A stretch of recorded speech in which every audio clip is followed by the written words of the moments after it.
Do you like the idea of a dummy thick Ethiopia?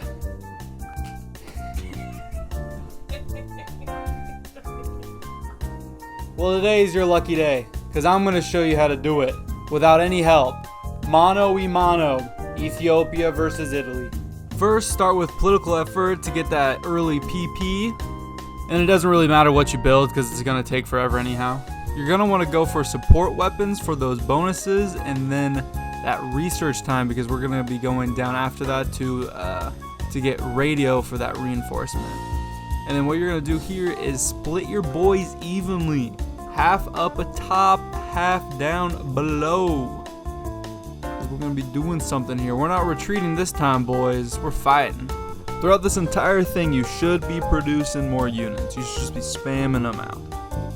And now this is how you're going to beat Italy. You're going to want to pin those 2 units down below and use that 1 unit up top to literally walk around them. Italy ain't the smartest guy. He'll just let you do this, man. Up top, just try to hold as long as possible and minimize casualties. Once political effort's done, go down that industry path, because we're going to be going for those mills. And then to use that PP, I spent it on the defense, but I'd recommend going for the infantry expert instead, because it gives you better bonuses. Once you get enough command power, make sure to promote one of your generals so that you can get those bonuses. And then I'd recommend going for the offensive doctrine, because it gives you a +1 attack. Bing bang! Make sure you're not a small-brained boy, and you put some boys on those ports, because you better know Italy's going to be trying to navally invade us. While defending up north, make sure you're micromanaging your troops and throwing them in the battles that you're losing. That's the only way you're going to be able to hold. And look at that, just like I said, Italy's going to navally invade, but for some reason they navally invade like the Horn of Africa with like no naval ports, so basically it's free real estate, boys. Okay, now this is what I was waiting for. Hoi 4 AI, Loki kinda dookie. Not that smart. You know, they're not that smart. So randomly they'll just move their troops off of the border. They'll just leave like huge gaps. Like, I didn't do anything for this. They just randomly moved off. So basically when this happens, your troops are too trash to actually like attack through their units. So you just want to wait for these openings and just run around them and encircle as many troops as you can. Once you're done getting those military factory focuses, your next course of action should be getting those civs, because you can use those civs to trade with England and France for resources to make even more guns. I decided at this point it was time to push out those troops in the Horn of Africa. Now yet again, the dumb AI leaves their land open.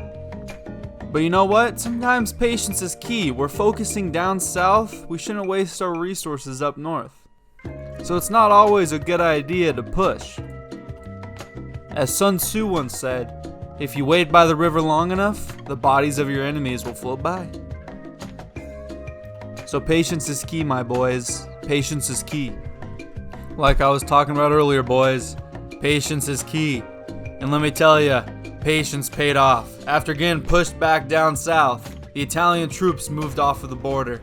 So I swiftly pushed through, taking as much land as I can, running around their troops. They don't know what's going on. The Ethiopian guerrilla fighters are running down the hill, sticks and rocks in their hands, because let me tell you, they don't have guns at this point.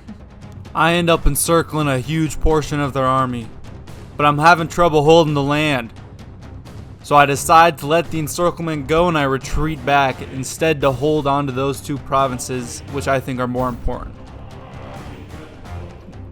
Let me tell you, it paid off. I'm able to retake the land that I lost, and I continue further, pushing up north. I see the port. It's in my line of sight. And as I finally kick out that last troop holding the port, all that there's left to do is to destroy the remaining Italian troops that are now stranded in my country. There's nowhere to run. There's nowhere to hide. There's only death. As we finally kill off that last troop, we end this war with 242,000 Italian casualties.